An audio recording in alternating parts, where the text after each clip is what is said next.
Good morning, everybody, and welcome to Championship Weekend here in Eagan, Minnesota. We are set for 12 press conferences, 12 conversations with participants at Championship Weekend, beginning with the co-head coach of the reigning champion New York Empire, Charlie Hoppus. Charlie, thanks for being here this morning. Congrats on getting back to Championship Weekend. And let's just start with probably the biggest question, the fact that two of your top O-line cutters did not play 2 weeks ago. They're both active. Can you talk about what the progression has been like for Jeff Babbitt and John Lithia over the past couple of weeks, and where kind of your lineups and alignments stand heading into tonight's game against the Austin Soul? Sure. Yeah, both made great progress, and both are fully available tonight, which is great news for us. Obviously, missing them was a big hurt on us. We're used to having those two rocks in our lineup, but they're both fully available for tonight, and that's great news for us.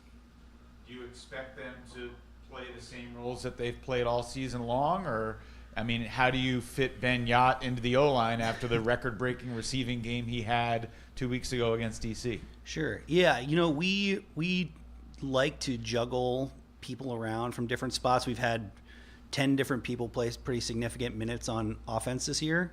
So that won't be anything new for us. People will be shuffled in and out of the lineup as makes sense. Yeah.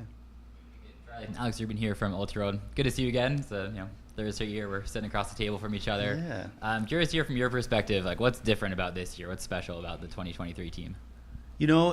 It's interesting. I think I've read a lot about repeating as champions and what the process of that looks like, and how challenging it is. And I think Pat Riley writes a lot about the disease of me, which is after you win a title, a lot of the players are wondering, a lot of the people involved with the organization are wondering, I sacrificed last year in order to bring in this title. What do I get out of it? What is the thing that I get next? And we just haven't really had too much of that. We've had a lot of players that are continuing to sacrifice, continuing to do what's best for the team. And I think that's really hard and rare, and really special. Charlie, thanks for making time. Yeah. When you've been working on your game prep, film study the last 2 weeks, what comes to mind when you think about the Austin Soul as an opponent? They're a wholly unique team, right? They don't look like any other team in the league in terms of shape, in terms of structure of offense, in terms of their style of play, and that's made for a really unique challenge in terms of how to prep for them. But it also means that there's some really clear things that we can hone in on, which is exciting and always a good thing. Yeah. Charlie, thanks again for taking the time. So obviously, I think a lot of people would say that you're coming in here this weekend as the odds-on favorites. How do you guys manage those expectations and not get too far ahead of yourselves? Really, stay in the moment, stay game by game. It's a long weekend. So how do you keep that composure throughout the weekend? We don't really talk about anything other than the next thing. I know that sounds pretty cliched, but the guys in the group me aren't talking about anything other than Austin, so that's been pretty easy to manage. That's just the way that this group of people is. What was it like for you to watch your team's offense do its thing against DC and have that record-breaking performance? And how does that kind of set the standard and set you up for tonight?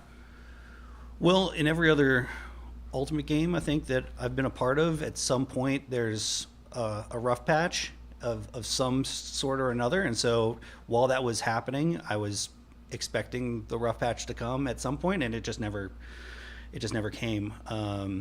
So it was just sort of, we got to the end of the game and it was like, oh, well, that's the end of the game. And we just the wheels never came off, which is really cool. In terms of how it sets expectations, it shows us where our ceiling can be, which is always exciting whenever you can look at what you're brushing up against in terms of your ceiling. And yeah, it's just a really special performance. Hopefully we get another one.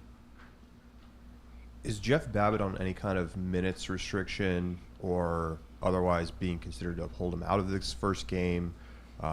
Just curious for how you're planning to deal with that, given that the concussion symptoms he's had have kind of been on and off with no clear impetus of what's causing them. Sure. Yeah. No. Jeff is fully cleared, and there's no sort of restrictions there. Yeah. So we expect him to be a full participant. I know you got to keep your cards close to your chest. When you say that Austin is a fully unique team relative to what you've seen, how do you define their offensive style of play when you think about them? They do a great job of using the width of the field in sort of specific and unique ways. I think the most obvious one that you just jumps off the page when you watch them play is the hammers, the blades, all that sort of stuff. The way that they reverse the field, they do it quickly. They don't like to dump swing all the time. They'll do it if that's what's given to them, but they will just as happily hit big hammers. And once you get off a big swing like that, you're able to attack really quickly, and they sort of get these little mini fast breaks off of those hammers and blades that they generate. So it's really cool, and like I said, the amount that they use it is pretty unique in the league. We talk a lot about athletes' confidence, but we don't often talk about coaches' confidence. And I was curious if you'd talk a little bit about the evolution of your confidence as a coach from taking over an undefeated champion in 2021 and losing in the final to going undefeated last year. How much more confident are you now in year 3 as the co-head coach of the Empire than maybe you were a couple of years ago? Oh, wow, that's a great question. I don't know. I'm really proud of the work that we've done together as a unit. We are a really collaborative leadership group. We do a lot of work with the captains. We do a lot of work with individual players to build out all the stuff that we do. It's not a one-man show. It's definitely not even a two-man show with myself and Nunez. It's everybody putting in work, and I think as we've gotten to know each other better over the last 3 years, we've got our processes down in terms of how that collaboration works and what it looks like. So in terms of just process, it's smoother, and it's easier to have more confidence when the process is smoother. Great stuff. Anything else for Charlie Hoppes? Cool. Charlie, thanks so much. Best of luck tonight. Thanks so much, y'all. Charlie Hoppes, the co-head coach of the New York Empire, will welcome in Ben Jagt, making his homecoming back to the state of Minnesota. Whew. Ben, thanks for being here. How does it feel to be back home? And I mean, since you learned that championship weekend would be here in Minnesota, what has kind of making this event meant to you in terms of getting an opportunity to play AUDL championship weekend in your hometown virtually? It meant a lot to me. I've had a lot of friends and family rooting me on from afar, so it was really something that I wanted to get back and not give it back to them, but allow them to see sort of the evolution of what I was when I played here before, when I was with Minnesota for 3 years. And they saw me as, a young kid goofing around, and now I have a handful of championships under my belt, and being able to see that in person and kind of that evolution meant a lot to me. So my grandpa's going to be here tonight. A bunch of friends and family are going to be here. My parents, who have the good fortune of being able to come out to a lot of other games and stuff. But yeah, I'm really excited to be able to play in person in front of a lot of my friends and family. Will all your siblings be here tonight? Unfortunately, no. My little brother's getting married next weekend, so I think he is going to be there. There's a few things. Yeah, you get 7 brothers in the mix with partners and all their own plans. It's kind of tough to get everyone all wrangled, but we'll see. Hopefully, between today and ideally if we win tomorrow, everyone will get a chance to see, but we'll see. What was the feeling like for you going back on offense in the DC game and having as much success as you did? Just what did that feel like, both mentally and physically? I mean, physically, when you're playing defense, you play every other point. When you're playing offense, you're playing, or like every, other point for defense, you're playing every other D rep, which is every fourth point roughly. And on offense, you're playing every other rep if you're not getting broken. So at the end of the game, I was like, oh, right, you got a lot more miles on your body after a game playing offense. But mentally, I've been in that position in college, having to kind of play from behind, play down, and just being able to go, we're going to pick up the slack where Jeff and Lithio left those holes. Obviously, they'd much rather be playing than injured, so it's not to say they didn't want to be there. But, I feel confident in my offensive acumen and my defensive ability. I'm happy to play wherever I'm needed most.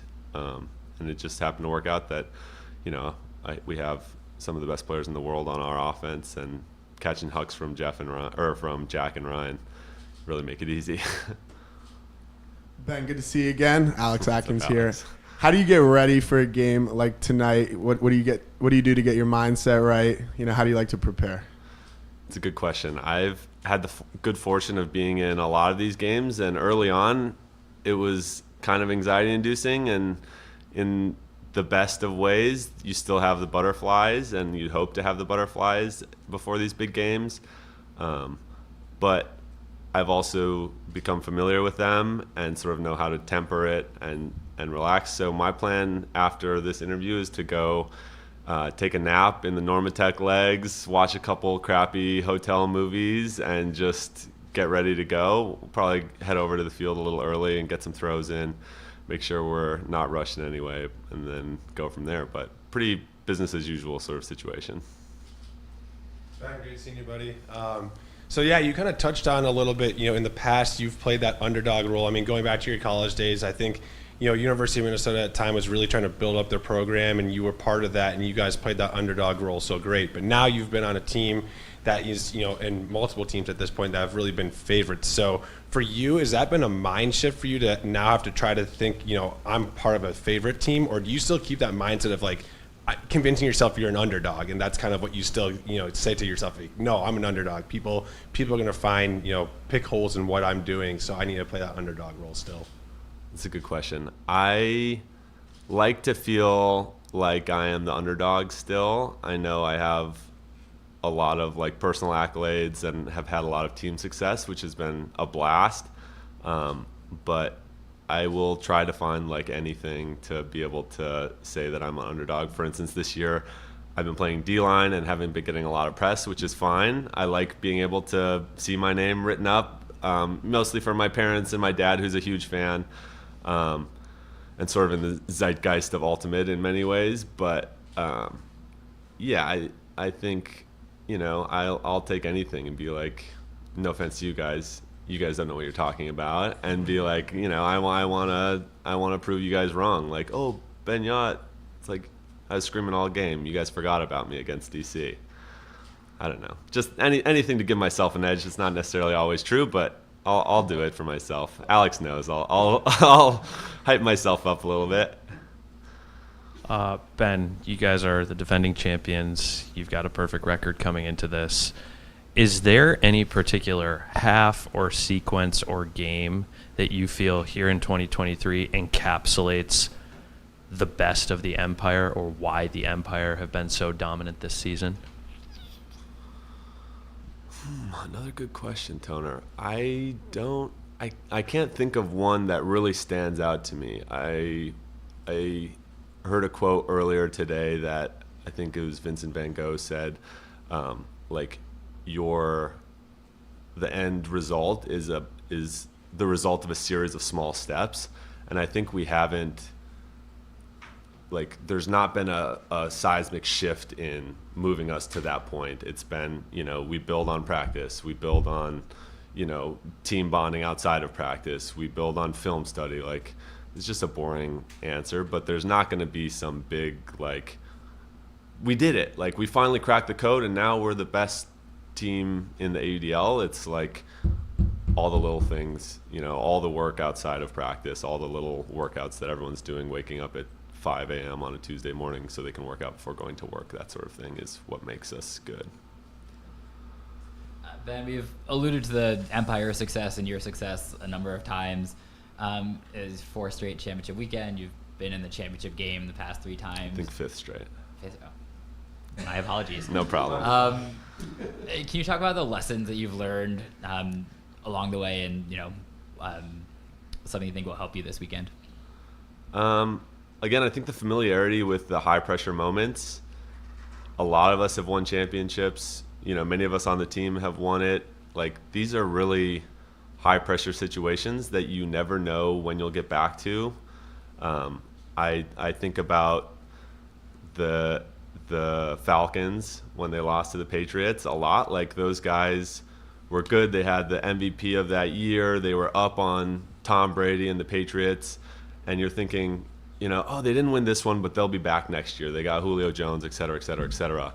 And then, that championship window just slammed right in their face, and you haven't seen them in the picture since. So I have taken that to heart, and I'm, no offense to any Falcons fans here, but I just feel like you never know when we could be back here, so I do not take this for granted at all. But I also know that, like, having a familiarity with it and understanding what it means and, like, the pressure, I wasn't feeling the same confidence that I am feeling now the first time I was going through this. Last year, you played D-line most of the season, and then you played a lot of offense in the postseason. And then this just happens again against DC last week for obviously, external circumstances. What have the coaches told you about what you're going to be doing today against Austin? I actually don't remember playing a lot of offense last year. I feel like I remember playing a lot of defense in the championship weekend last year, but I'll take your word for it, Charlie. Well, I'm talking more about the game against DC. Yeah. From last year. Yeah. Okay. Again, I don't remember, but I'll take your word for it. I'm going to play wherever I'm needed. So if I need to play a few offensive reps, that's cool. If I need to play some all D reps, if I need to play every point, like, I'm in good shape. I can do that. So just wherever I'm needed, I'm planning on trying to be a force there. What makes Austin dangerous? They've gotten hot at the right time. Why have they just knocked off 2 very good teams in the South? They're hitting on all their hucks, all of their deep balls. They're coming down. They're playing good clutch defense on the unders. They're, like you said, they're catching on fire, or they're on fire at the right time. They're peaking at the right time. So, we're not underestimating them by any means. I think, if anything, we're going like, these guys want it. They're big, tall athletes. We've played against those kinds of teams before, and we just, we have a good game plan set up, and hopefully we'll prevail. We'll see. Ben, last question from me. We've seen you try to use both your physical and mental skills to get in the heads of your opponents and celebrate emphatically. What is it like kind of preparing for tonight, and do you have an aspiration of doing similar things tonight to the Austin Soul, and how many spikes will we see after your first goal tonight? We'll see. Time will tell. I live in the moment a little bit. I get fired up in the moment, and if it gets my team fired up, I'm happy to do it. I think coming down the stretch, one of the things I've been focusing on is just us as a team, and not worrying about what the other teams or people are thinking or doing. But I'm not afraid to let loose a little bit. As Alex knows, I'll chirp a little bit here and there. So we'll see. I'm not going to prescribe it. I don't have anything going into it. Certainly not that I'm going to tell you guys or whoever's watching. All right, Ben, thanks for your time. Congrats on another trip championship weekend, and best of luck tonight. Thanks, y'all. We'll let Ben Jagt go. We'll bring on Jack Williams. Yeah, clap. Come on. Jack, thanks for being here. Yeah, of course. Just in the nick of time. Yeah. Does this feel pretty routine for you now, being a championship weekend with the New York Empire? Yeah, I think so. Yeah, I think this is the 3rd time I've had the privilege of coming up in here and doing the interview. Yeah, it's a familiar place to be. I think a similar setup where we have the room here overlooking the stadium, which is really cool. A really cool aspect of it. But yeah, it's a comfortable place to be. we asked Charlie Hoppus this earlier, but what has made the 2023 Empire team unique relative to the others you've been on, and maybe the best edition of the Empire yet? Yeah, I think we, just in terms of personnel, we added some incredible depth, so we just got a little bit deeper. But I think the cool thing about this team is just feels like winning somehow makes us hungrier to sort of win again, which is, I think, pretty unique for any team in any sport. But it just feels like we just get fueled by winning and trying to be the best and trying to become better and better and better, and I think is incredibly unique and something that we've been able to sustain now for a few years. So I don't know really what, I think it starts sort of from the top down maybe, but I don't know what kind of fuels that motivation, but sort of that's what it feels like, is sort of we just become more and more motivated to sort of, make history a little bit. We've talked a lot about the status of Jeff and John. You also got dinged up a couple weeks ago in the DC game. Any ill effects? You feeling all right? Ready for tonight? I'm fine. I'm just drama. I'm just dramatic a little bit. I'm feeling totally good. Jack, between 2022 and 2023, you talked a little bit about how you were feeling some burnout after the 2022 season, and now here you are turning in MVP level performances in the playoffs and stuff like that. How has the process been this season of getting yourself back into gear, getting past burnout, and finding that fuel to be the best at all times with your teammates? Yeah, I think it's been something I've had to get used to a little bit. I like to take a nice long off season now where I don't really think about Frisbee for months on end, which has been nice, and then sort of ease my way into it. And also I think just being on a team like this who are, has personnel that are super motivated, and being around these guys all the time sort of helps me sort of get into that rhythm. And yeah, like you said earlier, like this is a familiar place to be, and I sort of now know where I want to peak mentally and physically. And so I think we expected to be here in championship weekend, expect to be in the playoffs at least. So sort of being able to find the rhythm of like really being dialed in at the right moment, for this like 2-month long stretch now. I think having that mentality earlier in the year, being like, okay, I know I want to be dialed in by, around now, like late August and, October for Club Nationals as well. Knowing that those are the months you want to dial in for kind of helps sort of build to that. Jack, Austin has a reputation as kind of like a young, fiery team. They're going to like talk a lot, get very excited. You seem someone who's pretty unfazed by a lot of talk. You don't seem to engage, like very composed as a player. How do you respond to that kind of like adversity on the field when people are talking to you, trying to get in your head? Like, what's your mindset going into that?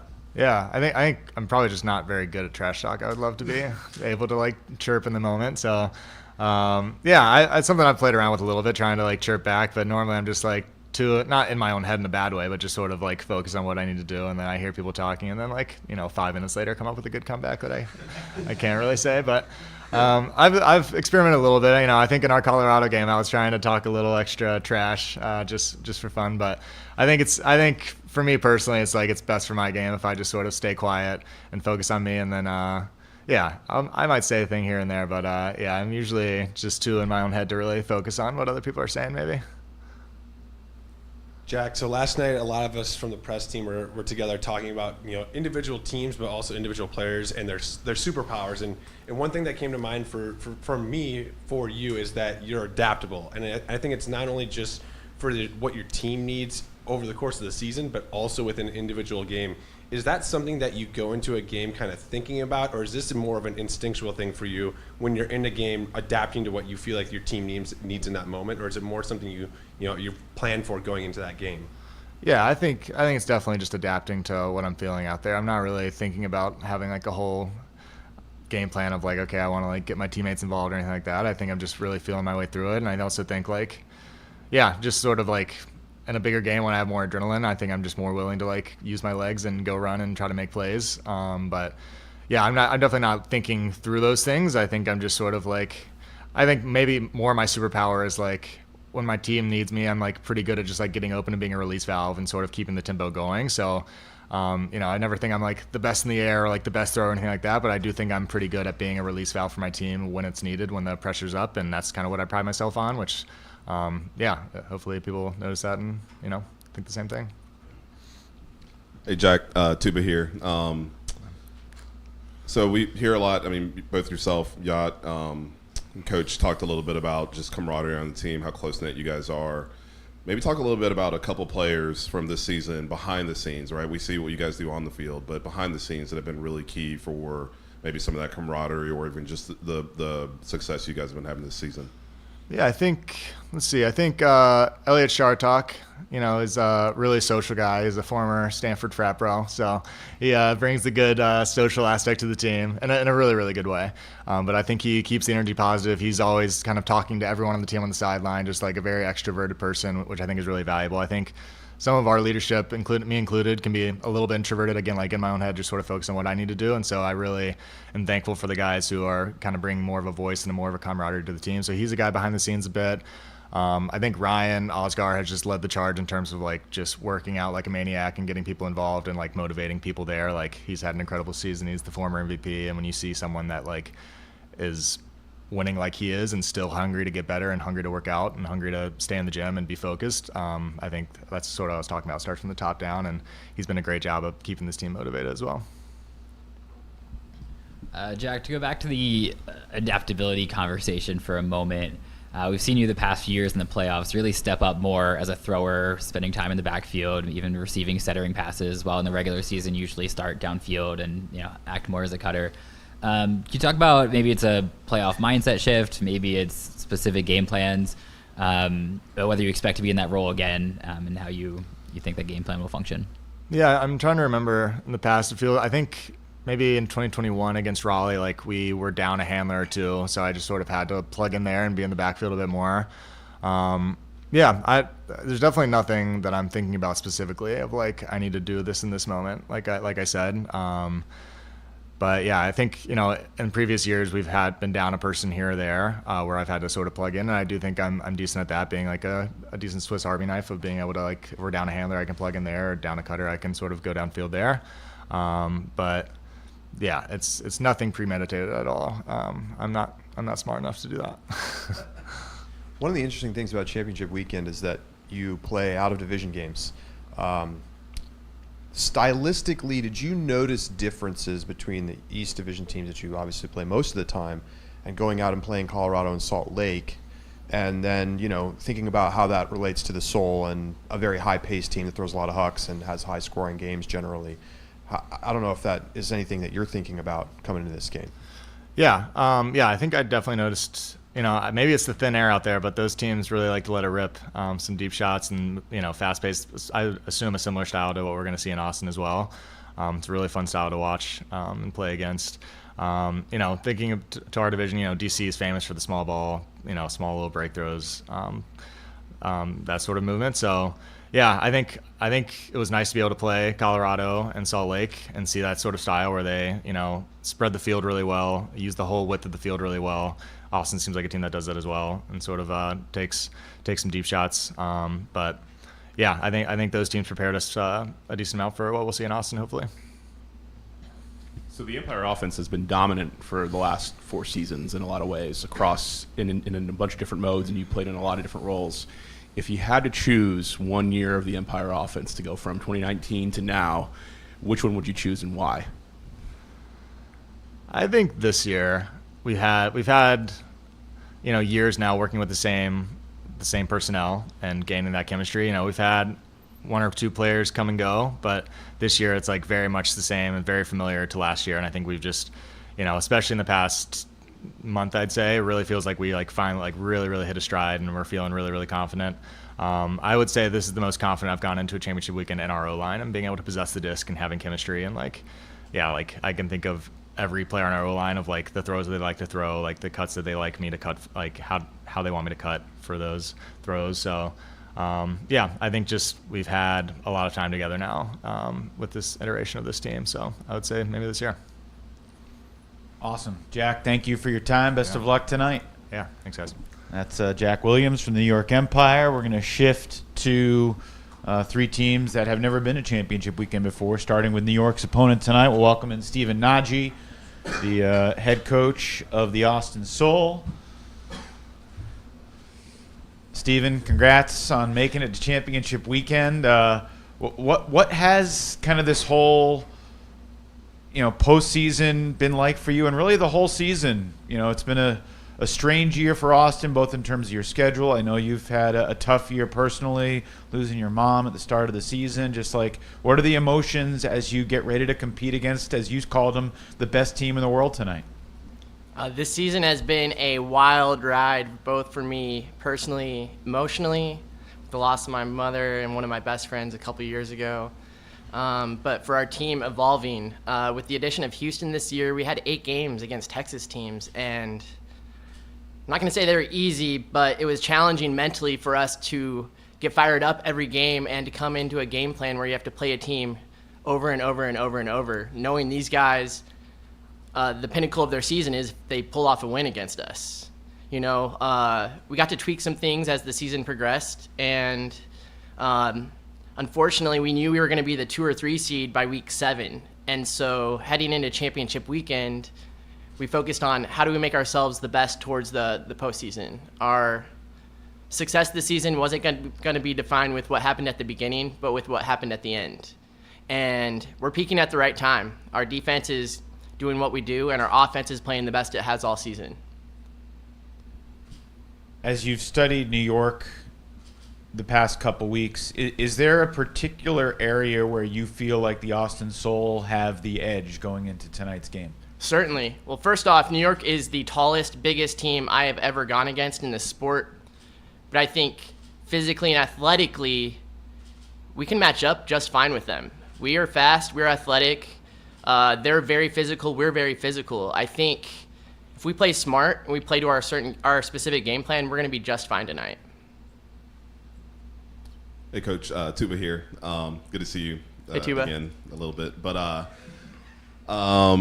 tell us a little bit about what you either learned about your team in your last 2 playoff games, or maybe things that just were confirmed that you already knew about your team, coming out of both of those victories against Carolina and the Hustle. Well, the South Division has 3 teams that could win this league. Unfortunately, only one of us is here. I'm sorry, Tuba. Shout out to Atlanta and Carolina. You guys gave everything you had. And at the end of the day, the result showed the Austin Soul on top. I think the mental perseverance was what really got us the edge. Going against the greatest team in our league history, coming off the greatest performance in league history, we know we have to be mentally ready. We're physically ready, but it's going to be the mental game tonight. And we've talked about it for all season long. And so I think mentally we're prepared for tonight. Hey, Coach, Colin Camp. Hey, Colin. So you mentioned earlier peaking at the right time. You're peaking at the right time. That's what, a big goal for every team every season. And I think for a lot of teams, it can look different. Sometimes it can be that slow burn and you finally get there. Sometimes it can be that aha moment, that one game, that one moment. For you guys, has it been that slow burn, or was there one moment in a game? Was there a specific game where all of a sudden you felt like something clicked and that you had this momentum? I don't think there was any one specific moment. We took the stats and modified what we needed to do to be successful in the playoffs. And entering the playoffs, we're playing at our best. We shifted some of our offense, shifted some of our defense, and we got the results we needed against our divisional rivals. And that's what it took to be here in this moment right now. We're playing a new foe tonight, but we're not going to change too much of our game plan. We're confident in our personnel, our tactics, and we're excited for a new matchup. What's the game plan for getting Jake Radak into the game and up to speed after he has to serve a quarter suspension? Funny enough, this will not be the first game this year that Jake Radak sat out the first quarter. A little back history. We went into Houston. We had to sit a few players for various reasons in the first quarter. J-Rad was one of them.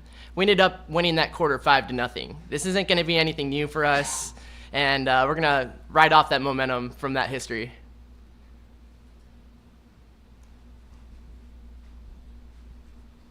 During the season, the team's completion percentage was a little under 93%, middle of the pack in the league. And then in the postseason, it's been over 95%, which is top 3 in the league, basically. Why has the offense suddenly clicked so much when you had kind of this weird season where you didn't really get a lot of tests against top-level teams? I would not look at the completion rate over the length of the season as something to dive into. We play in Texas. It's windy. We had a bunch of games in Texas. the teams we played against also did not have high completion percentages in those games. We got the results we needed.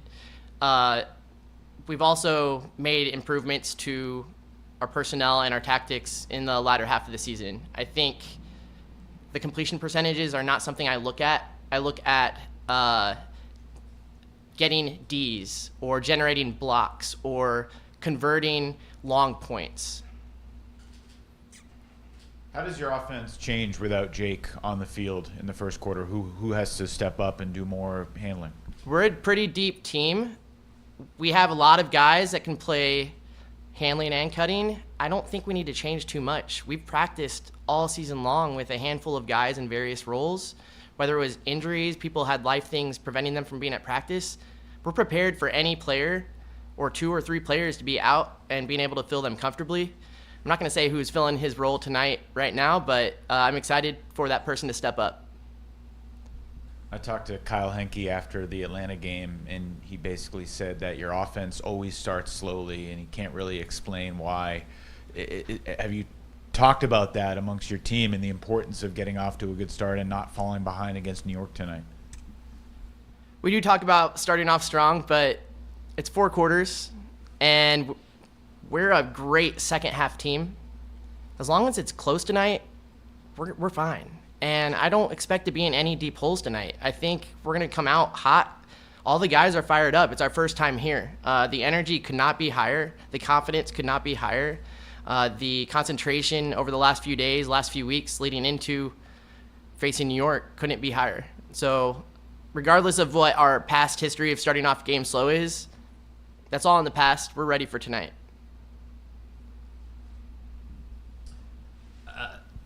Coach, I think something that's stood out to me just knowing you the past years is your confidence. You're speaking very confidently right now, even though you admit you're going against the best team in league history. Something that stood out to me also just talking to a few of the players on the team, I think it was Evan Swiatek, who said, like, even when we didn't believe in ourselves, Coach believed in us. Can you talk about where that confidence comes from, how you expect it to help you today? When I was hired in 2019, the Dallas Roughnecks were the current juggernaut of the league. They had a number of players that got paid professionally. A lot of the Austin top players were playing for the Dallas Roughnecks. And to get to championship weekend or to reach that next step, we had to defeat the Dallas Roughnecks. We still have Atlanta and Carolina in our division. It is a very tough division. So first step was beating the Dallas Roughnecks. When we did that very first game, there was confidence, there was swagger, and the guys started to believe. Year over year, we've gotten experience. We've played in a lot of tough moments. We've played with our backs against the wall a lot. And so leading up into this season, again, our success was not defined at the beginning. It was defined at the end. We got to beat our 2 divisional rivals in the playoffs in elimination games. And this is just another elimination game for us. It's nothing different than what we're used to. So I'm curious about your psyche kind of going into this and how the last few days have been. I know from my own experience going into a big moment, I'm watching a lot of film. I come from a place of anxiousness, of preparing. What is it like for you over the last day of getting yourself ready and feeling good to go for this game? I think all the preparation was done a couple weeks ago. I think these last few days, let's just embrace the moment. It's a very nice hotel, very nice stadium we're going to be playing in, incredible amenities, fantastic setup with all the other teams, staff, media being all in the same venue. It's really cool. I don't think we're changing much over the last couple days. I'm not changing my preparation. Preparation was done a few weeks ago or a couple weeks ago. I noticed you didn't really cross over a lot of your top O-line guys onto the D-line much in either of your wins in the postseason. Are you expecting them to do that more today against New York, given the talent they have? Well, I don't expect to get broken too much, so I sure hope not. And if we do get broken, we're ready. We have a few players that are ready to step up. That same question could happen for New York. They play 7 guys pretty much no matter what. They've been broken twice in a row, multiple times this season. It's put the same 7 out. You went through a long streak in both playoff games where your offense was holding, and especially in that the last one against Atlanta, it was 10-11 to start the second half, and then it was 17-17 before anybody else broke. What was it like trying to figure out the solution in that third and into the fourth quarter to figure out what was going to get you those breaks and put yourself in the driver's seat? I mean, that's what we expected. Atlanta's amazing. Their offense is amazing. Our offense hasn't been amazing all season, but we made some tweaks, and they're peaking at the right time. We expected that to be a grudge match. And if you're down by 1 at halftime and you're starting on defense, you're still on serve. So going into the fourth quarter, we just wanted to keep it a tight game, knowing we are a tough team, and we played with our backs against the wall in a lot of scenarios. It wasn't our first time in that scenario. Mentally, physically, we were ready. Hey, Coach. So you guys have a relatively young team, but in the last couple playoff games, your playmakers, under the pressure, were able to come up with the plays. Like, tell us a little bit about your training, and even just the things you coach them in that have them like ready for this big moment. We have really intense practices. I think because of how hard we get to practice, we're used to making big plays in games. We have some phenomenal players. Kyle Henke has the X factor. We've had a number of guys that have had opportunities that show up in the highlights, but it was all the training that took us to get to that point and be mentally ready to make those plays. Our guys are ready to flip the switch, and as soon as we enter the field, we'll be ready to flip the switch. Great stuff. Steven Naji, head coach of the Austin Soul. Hey, thank you very much. Kyle Henke, the X Factor, as his coach called him, will be joining us now. Kyle, what's it feel like to be a championship weekend for the first time? I'm pumped. There's nothing like it. I mean, the most exciting weekend of my life for sure in terms of Frisbee. Just getting to the hotel room and seeing the stadium outside and the lights being on. I wish I was playing under the lights as much as Salt Lake in Minnesota, but man, it is so fun to be here. I'm glad you added for Frisbee there because your wife may have had something to say about that. You're right. As you have kind of relived the moments from the Atlanta game in your mind over the past couple weeks, what has stood out the most for you in terms of the improbable nature of you and your teammates pulling out that win? Sure. I mean, I've been reminded often that Atlanta had 3 or more opportunities to end it, and so my response to that is that we were just the team to not make the last mistake. But man, it was really encouraging to see our offense kind of hit their stride between the second and fourth quarter. I think that's been something we've been looking for all season. We've been looking for some consistency there and ability to give our defense a little bit more to hold on to, a little more hope, so that they can get the breaks that they need. But yeah, it was certainly a culmination of a lot of things coming to fruition, and like Coach Naji said, I mean, it's a blessing to be peaking at the correct time. As an offensive player in the first quarter tonight, does your mindset change in terms of your responsibilities without having Jake on the field? No.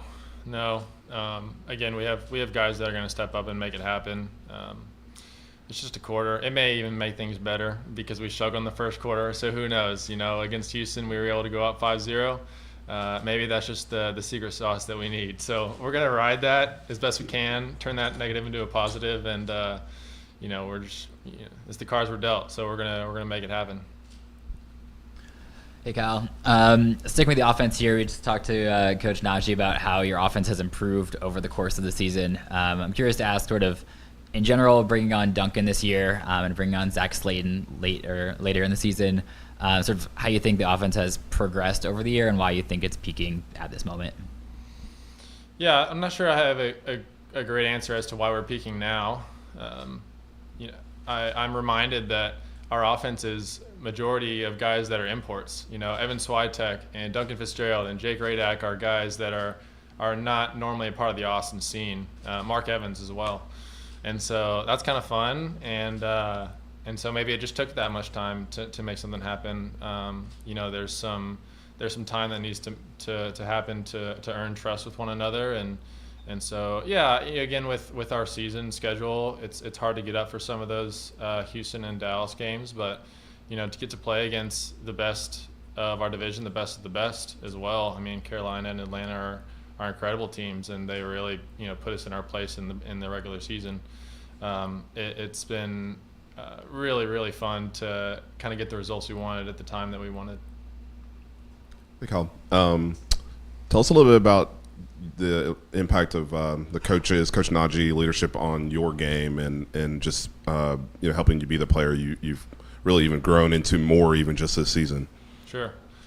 I love talking about that because I'm a very logic-minded, very systematic person in my head, and so when I see things systematically, as much like the smallest things of just like showing up to practice and having cones set up to make the field, Coach Naji has relieved a lot of that for me. I tell him often, hey, I want to tell you when I feel like things need to be improved, but I also want to affirm when those things are going really well. And so after our it may have been at the end of the season, our last regular season game, I went up to him and I said, hey man, I really appreciate you taking a lot of the things off the plates of us that do like need that kind of system and routine.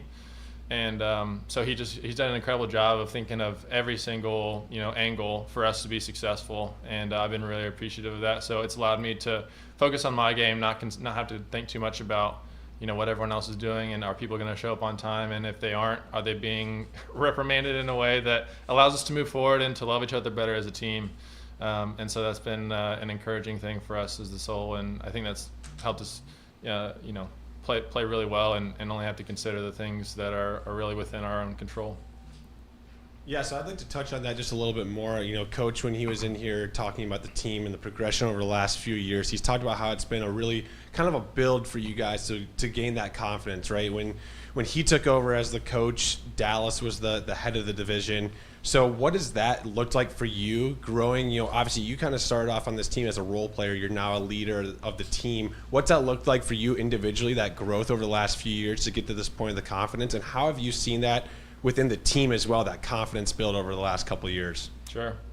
Well, the first year Naji was coach, I was with Dallas. And so I got an outside perspective as to what he was doing with Austin. And in a lot of ways, I thought it was funny. I was really glad to be playing with Dallas because I was like, Naji, he was a practice player for a little while. He was a 20th man on the roster for the Austin Soul. And but I owe him an apology for sure at this point because he is absolutely just outperformed in every single way. I'm very thankful again for just the way that he has led this team and made things really easy for us. And yeah, the 3-year plan was laughable for so long. But to come back to Austin and knowing that I wanted to play for this team again, and the things that Naji had built even in the first year, the trajectory was so attractive. And so to want to buy in as a player as opposed to like, this is just the team that's in my city kind of deal, was certainly helpful, and it gives everyone belief. And then you invite people like Duncan and Mark and Jake to the team that see something that's attractive like that in a Frisbee community that's thriving and only growing stronger and better. And so those are kind of the things that I think about when I think about the trajectory of this team and the way that Coach Naji has handled these responsibilities. Kyle, 2 questions if you don't mind. First, what was it like coming back to the Soul program, and how did everyone kind of ingratiate you, or what steps did people take to kind of get you into the culture? And number 2, what's the most important thing you can control on the field tonight against New York? Sure. I think I was welcomed for sure. Naji, even while I was playing for Dallas, was saying that he was going to get me back somehow, and it was laughable. I mean, I didn't have any I didn't have a good reason to come back to Austin except for family, but Naji was very strongly feeling like I was gonna head back, and so kudos to him again. I guess he's got some magic ball back over there, But yeah, I was welcomed. I'm born and raised in Austin, and so I was very familiar with all the Austin community, and so there wasn't any kind of bad blood, especially for the reasons why I did play for Dallas, which was that I was living in Lubbock, and my best buddy at the time, Carson Wilder, was living with me in Lubbock, and so to have someone to train with and travel with was very helpful. The second question I forgot already. Oh, what can I do? Yeah. I'm just gonna play Frisbee. I'm very mental in my head, and so the opportunities that I have to just play the game, to not think too much about strategy. I've certainly put in time watching New York film, but the ability to just play and to kind of let my inner self to just play the game and enjoy it, I think will produce the best results, as opposed to maybe thinking a little too much about this or that, or being afraid of the moment. So I'm jacked. Last thing, Kyle, 'cause we're behind schedule. You've made a lot of great plays over the course of your career, iconic buzzer beaters, the greatest, the deed. What do you feel is the best play you've made in your career? Well, I'll give it to the greatest. I mean, that's, I don't see why not. That was a cool play. The camera got a sweet angle. It was all over all the medias, whatever. So, yeah, it was a good time. I enjoyed it. Cool. Looking forward to the next one. Kyle Henke, thank you so much. Yeah. We'll welcome in Matt Armour, D-line leader for the Austin Soul. Interesting fashion choice. Hey, guys.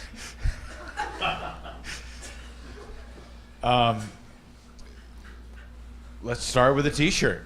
Absolutely. I just want to say I certainly don't condone unnecessarily physical plays, but part of being a teammate is supporting your teammates, through their ups and downs, and this was certainly a down for him. I have a lot of trust in the AUDL commissioner to dole out appropriate rulings, but, Jake was in the airport. He had a box of these shirts. I did tell him it was a little tacky to print your own free J-Red shirts, but, if I'm not going to wear it now, when am I going to wear it? So,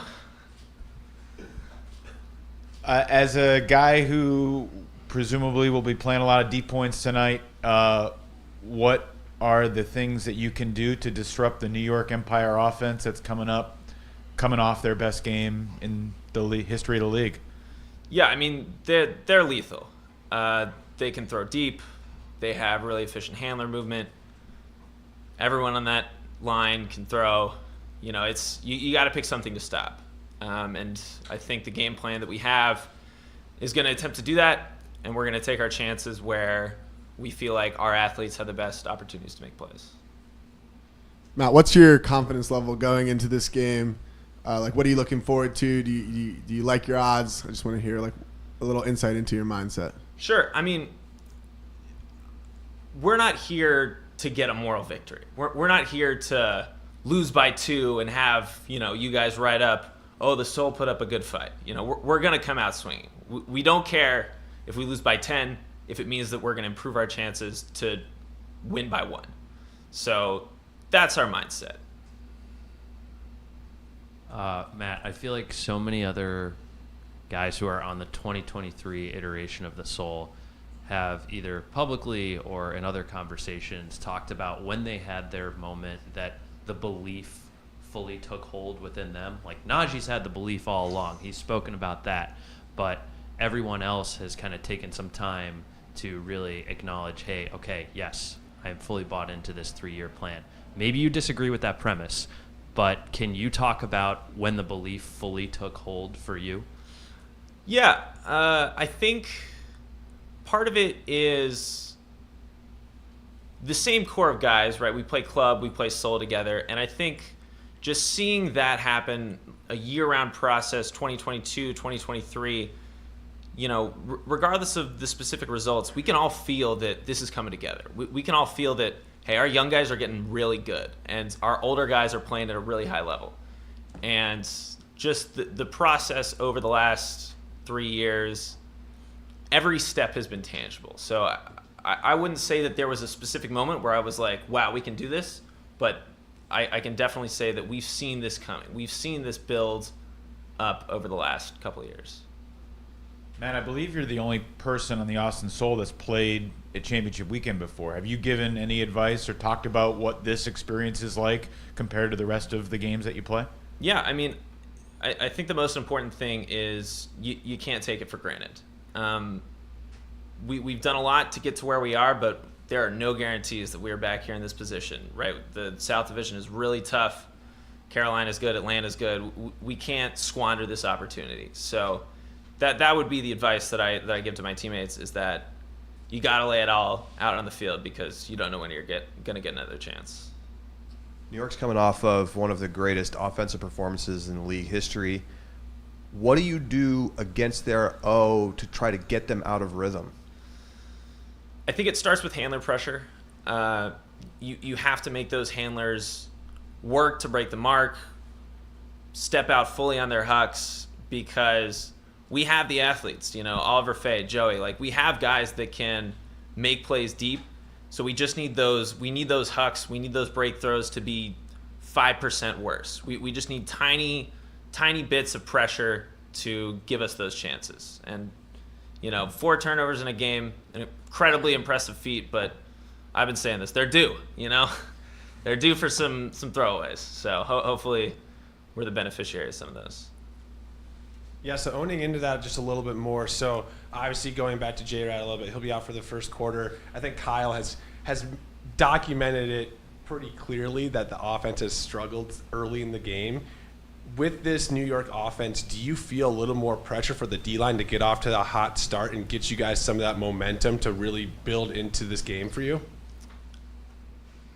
I don't know. It's weird because I don't know how much psychologically a couple breaks go for the O-line, because sometimes, you get colds. Say we start off, we rattle off a couple breaks, okay, well now the O-line is just pushing their start back a couple points.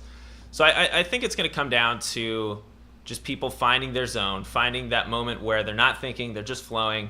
And, hopefully O-line guys can visualize that. And, if they play off the energy of the D-line, that's great. But, it's going to come down to them just finding that headspace that they're always in late in the game. Because we've seen our O-line be incredibly clutch. We just need them to find that zone a little earlier. So. Hey, Tuba here. Hey, talk to us a little bit about a couple players on the D-line that you've been really impressed with this season and you're looking forward to having a really good game this evening. I got to start with Joey Wiley. He is just an animal. He's a guy where we'll have a really hard practice in the morning, weekends, and then 3 o'clock he's posting the workout chat that, he just went on 2-mile run, power cleans, full heavy set in the gym. I think just the unrelenting energy that he brings is just so inspiring, right? Everyone feeds off it when Joey is playing at that level. Oliver Fay is another guy that we're definitely going to rely upon a ton against the Empire to shut down some of those deep looks, and he's the guy for that. I would say Mark Henke, also another guy, spark plug. You put him in there, and he'll chase around whoever. No fear in that kid. Yeah. Great stuff. Matt Armour, thank you for joining us. Best of luck tonight. Thank you. That'll wrap up the Austin Soul portion of the morning, and we'll shift to game 2 of the night. Welcome in Bryce Merrill, the head coach of the Salt Lake Shred. And Bryce, realized we're a little behind schedule. Apologies for that. We're ready to hustle. We've been behind schedule all weekend already, so we're good to go. What does it feel like to be at championship weekend with this team for the first time? And can you take us back to the early days of forming this franchise and the process to get to this particular point? Yeah, we're excited to be here. This feels like a fun feedback loop on the process we've built and what we've tried to do and who we've tried to be out in Salt Lake. And so to be here in our second year with wonderful competition in the West that we know that we're going to have to get through this year, that we know we're going to have to get through in future years, tells us that some of the things that we're doing are at least on the right track. And so I think this means a lot for our Utah community. We consider our friends in the Utah Wild and the WUL, or our state organizations, our YCC teams, and a lot of them have been able to do a lot of the work of getting to their championship weekends or getting to finals and all that, and sort of showing us as the on the men's side how to get it done. And so we're grateful to be a part of that and part of a successful culture for our entire state. I'm curious about your personal journey as a coach. You've talked about some strategic stuff that you've been trying to install, and this team has seemed to take a leap from last year to this year in terms of offensive identity, in terms of being really stingy with the disc, doing a great job strategically of just taking the right move at the right time. And so for you, you have been kind of on the forefront of, I know, of doing switching defenses and putting together these types of offenses. What drives you to keep doing that, innovating, and try to get this team to the top? I've had a unique coaching journey in that, a lot of my college experience or early experience, we didn't maybe have that need to have a specific build point. And so, I wouldn't recommend it to other coaches to have like a 15-year preseason where you never quite get to bracket play or tournament play. But for us, that's what we had. And so that allowed a lot of extra time in the lab. I look specifically back at the what the entire country or world went through the last 3 or 4 years where there wasn't a lot of tournament play. And so it allowed a little bit of extra time to go back and say, what if we just, we're going to have a generation of players that haven't played for a significant amount of time without tournaments, without that feedback loop. What if we took some chances and rebuilt something and, we have time to, take apart the entire engine and rebuild it and see what happens. And so, I look at a couple of those different things, and it takes time. When you go all the way back to fundamentals and, let's get all the way back to footwork before we talk about switching schemes. Let's get all the way down to mechanics before we build up to something. It can take some time. And so we've had a little bit longer of a runway, with the core of players that I've been fortunate enough to work with for the last 5 to 10 years. And then, the other half of the team, all brand new pieces. It's taken a minute. But I think where we're at now, it feels sustainable. Whether results come this weekend or tonight or soon, it feels like we're on the right track in terms of sustainability, and I'm excited to keep building. Minnesota went to Colorado and got crushed earlier this season. That's maybe the game that you probably watched some tape on. What do you think Colorado was able to do against Minnesota in that game, and is that something you're going to try to replicate against them?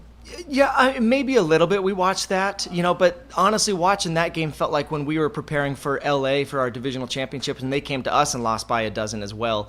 And, you watch the volume of work that Minnesota's done, and then you watch that one game, and it didn't feel like the same team. And so I think there was a couple of things there. It feels like schematically, Colorado and Minnesota run a lot of similar pieces. And so my guess is Colorado was not caught off guard by that style of defensive play, by the way that they roll some of their handler sets or the way they're looking to land a couple of double teams. And so my guess is Colorado felt very comfortable. It feels like what we've been playing against all season long against our own D-line. And they probably found a level of comfort. And so tried to balance a little bit to say, hey, where can we find some of these angles and shots? But, I think Koff in that game had like 7 or 8 turns. We're not going to get that. That was just a monumentally bad off game. And I think you can leave that behind and say, let's look at some of this tape of their later season games, specifically against Indy. They have that sort of optimized O-line for the first time. And Brandt, PK, some of their guys really stepping up and playing, I think, at what we can expect from them tonight in terms of output production efficiency. There's been a little bit of a sense that West Division teams come out to championship weekend and struggle a little bit with a higher level of defensive pressure, at least in the past. How are you preparing the team for, kind of a different defensive look than maybe what you tend to see out west? Yeah, there's a lot in that in terms of I think stylistically a lot of our West Coast teams play one another similar. You get used to that, and you come out here and play a Central Division team. I know Colorado in the Chicago game last year, San Diego in that New York game before that, and you see that sort of the wheels come off before the game even gets started, and it's hard to ever get into that rhythm. And so we're hopeful that, again, we feel like we had a really nice end of the regular season.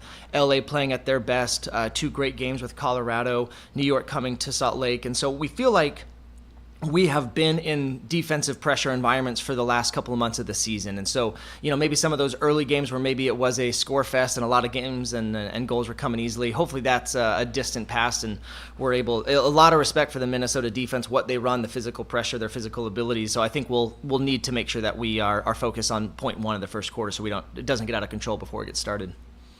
Coach, welcome to Minnesota. I think all season long, at least to us, you've talked about your preaching of playing at the pace provided.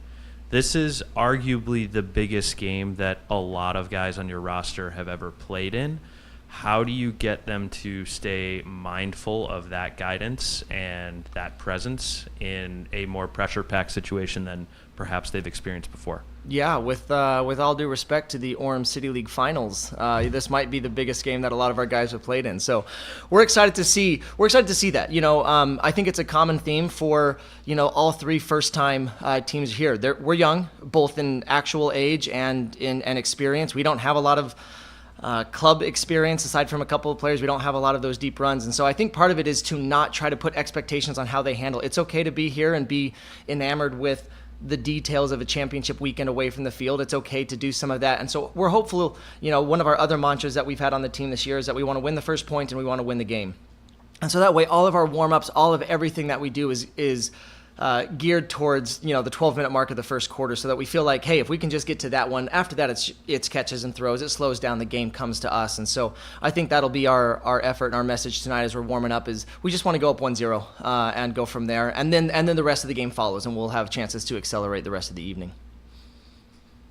Right, so have you given much thought, or has the team given much thought to this game being in Minnesota? You're playing against Minnesota. We expect a big crowd, especially for an AUDL game. And how you think that might affect your team? Yeah, grateful to our friends in the West, specifically the Summit, that have given us that environment over the last couple of years. And so we're used to rolling into a rowdy crowd that is not thrilled with us being there, and they're going to let us know. They're going to get behind some big plays from that team. And so I'm grateful again that some of these West Coast franchises, Oakland, I maintain it might be one of the most difficult away venues to play in, because of where the crowd's at, the heat, the wind. There's and I'm sure every division has their away stadium that they hate, but I feel like this will be the third or fourth time this season that we've had to go into a tough stadium with a tough crowd and absorb it. We don't play the heel well. I think some teams probably say, oh, we love it, we won't let the booze rain down on us, or you get a Alex Atkins out there stealing our players, spikes, and you get a triple spike every once in a while. And our guys are too nice. They're just too sweet and tender, and and so maybe they're gonna try to make friends with the crowd. I don't know. But we'll just let them be rookies. We'll let them deal with the away crowd however they do, and hopefully that puts them in a good mental space. Hey, Coach, Tuba here. Congrats on being here this weekend. Talk to us about some of your players, maybe not just your top players, but some of your role players that you're excited to see perform, and on this level this weekend. Yeah, my favorite part of this iteration of our O-line is, pick a player, and they're going to be our player of the week. They're going to be our stats of the week. Some of that is down to the schematics of the opposing team's defense. Hey, if they're going to really jam up the front cone, our 4 and 5 guys are going to walk onto a lot of goals. If they're going to really pressure our cutters and feel that pressure of a Lindsley-Kerr combination downfield, then we'll look to the Jorgensen brothers and Sean to play at the pace provided and get some yards. And so I'm just grateful. I don't feel like I have to pick which guy that I need to say, hey, I really need you to step up today. You have to have a great game. We can just say, let's see where that pressure is. Let's see what they're trying to take away. And then we've got a lot of confidence top to bottom of which players are going to be able to get it done for us. Defensively, we've missed the last few weeks defensively in terms of having the performance we needed. We've been a little bit complacent to wait on the other team to hopefully mess up for us soon. And so I'm looking for a couple of those guys to step up today. We've had a couple of games now where we've had to play a really clean offensive game or really be valuable with a half dozen chances we get on D. I think we'll be looking to some of those players to step up here and embrace the opportunity to play under the brightest lights. Coach, I feel like I remember having a conversation with you in one of our recent pre-games about how much you are missing Braden Eberhard from the active lineup, and now he's back in there. What does that do for your D-line, especially on a turn? Yeah, you've got the stats in front of you, so if I misquote, I apologize. But he is near the top of our team's offensive efficiency as a D-line handler, and that's exactly what we want from Braden. You also can probably see his stats. That block column is a 0 or 1 or 2. It's not the copious Johnny Hoffman. Oh, it's a respectable 5. My apologies, Braden. I'll hear about that one later. So you look to high volume defensive block getters like Johnny Hoffman or Kyle. You look to some of our defensive stalwarts like Chad and Will, but we look to Braden to just help us slow it down and hopefully capitalize, especially in those first quarter opportunities when the nerves are maybe up in the chest still. You say your team is full of nice guys that are sweet and tender. Who is the guy that will light a fire under everyone, or bark at the opponent if necessary? Yeah, that's a good. We had our flights canceled and delayed yesterday. We were delayed about 10 hours, didn't get in until about 2 a.m. and we were looking around the airport as we were sitting there, wondering which one of these players was going to step up and get us some Delta miles for the delay. And we left with like $10 of food vouchers. So I hope somebody learned something from yesterday's journey to today's, that we need a dog out there. So we're excited. No. We know we have guys that know what's expected of us and how to hold us accountable. I've seen the veteran leadership of Clutton and Lindsley multiple times this season help align or redirect some of that energy. Our guys know what they want to feel, and they want to be intense, or they want to be exact, or they want to demand accountability of the other line of practice, and they sometimes don't know how to do that. And so I'm looking at those guys, Jaime, even Kerr. I know he's a Utah veteran, which is in a lot of ways not a veteran, but we've got a lot of guys that are looking to guide and shape and mentor and lead that energy, that young energy of these guys that want to come out and perform well for themselves and for their team tonight. Last thing, you don't play till the second game. How will you monitor and watch or focus at all on the first game tonight? Trick question. You know that. We're not going to focus on it. We're going to focused on winning the first point of our game, and we'll spend some time tonight after the game if we're fortunate enough to have a good game against Minnesota. We'll spend some time getting the clips that we want to talk about ready. We've had the chance to play one of the two teams in that first semifinal, and the other team, depending on who comes out of that one, we'll get a couple of clips ready. We'll keep the narrative simple for our players and be ready for tomorrow if we take care of business tonight. Great stuff. Bryce, thanks so much. Hey, appreciate it, y'all. Thanks. Good luck tonight. We'll welcome in Jordan Kerr from the Salt Lake Shred.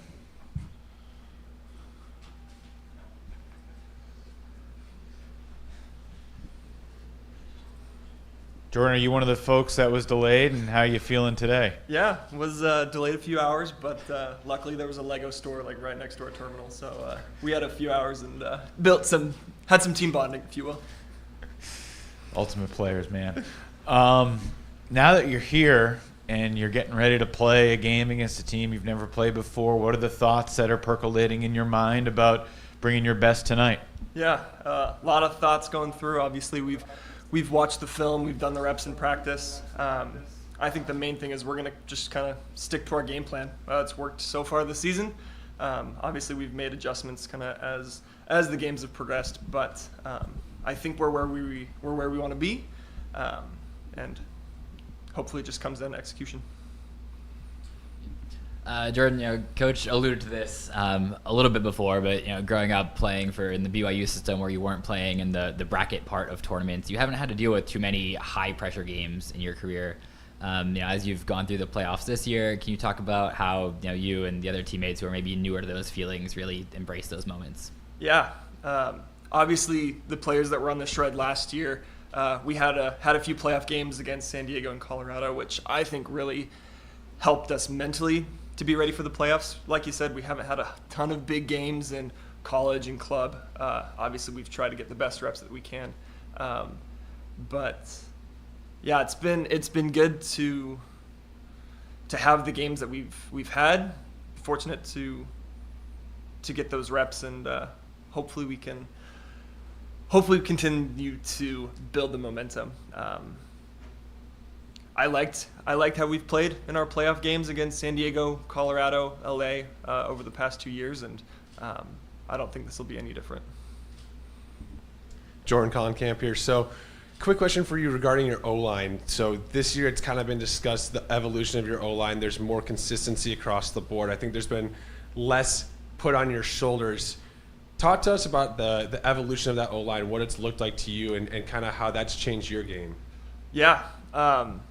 This O-line has been one of the easiest O-lines I've ever been a part of, as far as just flow and the ability to trust one another in any situation. The fact that I feel comfortable with anyone on the O-line having the disc at any situation, whether that's in the red zone or in the middle of the field or on the sideline, having that trust and being able to feel confident that we're going to get the disc where we need to get it is really special. It's pretty cool that we can do that when we've brought in guys like Grant and Eli, who never really played with us beforehand. Their ability to slot in and fill the roles needed has been phenomenal. And yeah, it's changed people's roles, right? So obviously it looks a little different than it did last year, but the fact that we're more effective, I don't think anybody's complaining. Jordan, when you think about Minnesota's defense, what is the defining characteristic that comes to mind first? I feel like they're fairly athletic. I'd compare them pretty similar to New York or Colorado in the fact that they're going to be in your shorts the whole time. They're going to be making plays. So making sure that we're one step ahead at all times, I think, will be pretty important. So I think stylistically, from my vantage point, the difference between last year's offense and this year's offense is incredible. Last year felt like it was YOLO and every huck was going to go up at any given time. And I think it's an incredible transformation for the team to now be so stingy and be almost a polar opposite. Can you talk about that transformation, and if there was like any consternation by any players being like, what do you mean I have to stop hucking it or I have to play more stingy? Yeah, I think it was very apparent in the divisional championship last year against Colorado. We did the same thing, right? We were shooting up 50-50s, and I'm pretty sure they came down with 90% of them. They just killed us, and one of the first practices this year, Bryce was like, that is not what we're going to do. If we want to get to where we want to be, if we want to make championship weekend, if we want to fight for a title, we can't win that way. So it was kind of him coming out and saying, this is the plan, and it was very cool to see the collective buy-in from the rest of the team. Like you said, there are guys that have reined in their shot selection a little bit, and I mean it's shown to be pretty effective. And I think once we kind of saw the results, it became very easy for the whole team to get on board. Jordan, thanks so much for your time. We'll let you go and get back on track here. Thanks so much. Thank you. Good luck tonight. Welcome in Grant Lindsley, who has been stretching studiously off to the side here, making me feel not flexible as I look over there and see you doing all the stretching. Grant, thanks for being here. What has this season been like for you, joining a new team that you hadn't been on before and a new Ultimate community after all the success you've had in your career as a player? Can you speak to the experience you've had with the Shred and your expectations for tonight as well?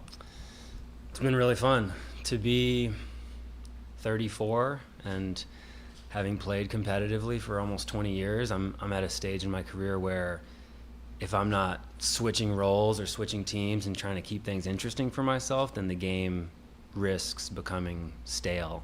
And so being able to join a new team where, you know, the average age is probably a decade younger than me, maybe more, and where the style of play is different, the terminology is different. It's just like a whole new system and a new culture, and a new fan base, which is a very legit and large and loud fan base, has been great. You know, I switched it up to keep things kind of fresh for myself a few years ago and started playing a lot more D-line, working on the intensity and kind of the embracing the highs and lows of being a defensive player. And this year I'm back to being O and cutter and playing in a horizontal offense for the most part. And so that's been really fun to get back into that flow downfield, into that type of shape, and to slowly, you know, figure out how to shape this team into something that feels comfortable. And that's happened. You know, I think I've been impressed with how, despite the youth of this team, they've been pretty responsive to pressure moments. And so, yeah, I'm coming in pretty confident about tonight. Many of us who were here were in San Diego last October when you suffered that incredibly terrifying collision on the field, and in some ways it feels like ages ago because you've been so solid and seemingly, you know, undeterred by the trauma of that experience. Can you share with us how you kind of overcame that injury, both physically and mentally, and how it has impacted you at all in your training and over the course of the season? Yeah, I mean, I think probably the first word to describe my recovery has been luck. I think it seems like with these types of head injuries, you just don't know how long recovery is going to be, what type of symptoms you're going to have. And so I just feel fortunate that my recovery was relatively linear and probably 5 months long, all said and done. And now it's been a few months of, you know, zero symptoms, feel fully back to normal outside of some scar tissue in my face. You know, I don't really think about the injury from a day-to-day perspective. The injury helped me have probably the most focused and supported off season that I've ever had. I really focused on gently and really like regularly exercising in a way that I never had before. I pushed myself a lot less hard than I'm used to, but in a lot more of a consistent, structured fashion. And everything about concussion research apparently now is the opposite of what it was, which is instead of like resting a ton, it's like push gently. And so I guess in that vein, I got to credit my 2-year-old, because you're constantly gently pushed by a 2-year-old. So, to get a little philosophical here for a second, you've been playing for 20 years. You started playing at a high level at 16. We just talked about the injury, and you talked about keeping things fresh. You also spent a long period of time meditating, learning how to meditate in a cave, and I can't remember where it was, but the Mediocre Monk, the story about what you've gone through in that, and kind of the self-discovery. What is the joy and connection you feel with this sport? Like, can you put it into words for us of why you're still going? What brings that work ethic, that intensity that keeps bringing you back for these moments? Yeah, well, thanks for mentioning Mediocre Monk. It's available on Amazon. There's an audiobook available. I mean, I think what keeps it fresh for me is the social component, being on a team where every single year it's a bit of a blank slate. There's new personalities to manage. There's kind of a same page that's different for every team that you have to try and locate and then like convene people around. That kind of communal cultural component is consistently something that's really interesting and kind of like a naturally engaging part of playing a team sport for me. And honestly, at this point, as thoughts of retirement occasionally creep into the back of my mind, I'm scared of retiring. I feel like there's going to be a big gaping maw in my life whenever I stop playing Frisbee. And so knowing that A, I still feel effective on the field, and that B, I'm a little afraid of this not being a part of my life, those two things have helped kind of encourage me to just like try to really be active and intentional about like what makes this engaging and fun for me. So I'm much less than maybe 10 years ago do I show up to practice and just kind of run through the motions and put in the time and then like go back. At this point in my kind of chaotic life with one kid and another kid on the way, the hours that I take away from my life to play Frisbee are kind of precious time. And so I really want to value those and treat them with as much intentionality as I can. And yeah, this year that's meant playing for a new team in Utah, and it's been a blast. The last 2 seasons you played in 2017 and 2019, you won titles with San Francisco and New York. How would you compare this team to those teams? 2017 and 2019 were both teams that had a ton of experience in bigger games and on average were pretty old. I think that probably the main contrast that I would make is that every team coming into a championship weekend type of experience is at risk for failing in one type of direction. The 2017 and 19 teams were at risk of coming in too confident and getting complacent and getting upset by somebody. I think our risk this weekend is the opposite, and it's coming in and feeling maybe overwhelmed by the moment or caught up in kind of the environment and the pomp and circumstance and maybe the game feeling too fast. But that also means that we can be that risk to another team of coming out and surprising them with the hunger and the excitement that we don't have to dial up. The hunger and the excitement is going to be there for us. Given your status as a veteran on the team who's been and won here before, how have you helped your teammates prepare? I think, for the first half of the season, a lot of what I was doing was just listening and being pretty quiet on the team and starting to try and see, where the team succeeded, when we were at our best, and then what areas we might be lacking in and how I might be able to fill in that role. And I think, for the second half of the season at practices, sometimes that's meant talking a lot of smack, trying to get people a little bit more intense, trying to increase the physicality and intensity on our marks, trying to create a sense of pressure and pace and, create a sense of like a little bit of fear, around like what happens if I mess up, so that we've experienced that come game time. Grant, you're not from Minnesota originally, but you went to college in this state. You lived here for a long time. Is there significance to you and about coming back to Minnesota to play championship weekend? My first AUDL game was with the wind chill, and so I guess there's like a little bit of a full circle moment coming back to be here and play them. I also got to eat at one of my favorite restaurants, Punch Pizza, last night, which is like a Minnesota classic. So yeah, it feels great to be back. I've got a lot of friends who are still in the Twin Cities who are going to be in the stands tonight too.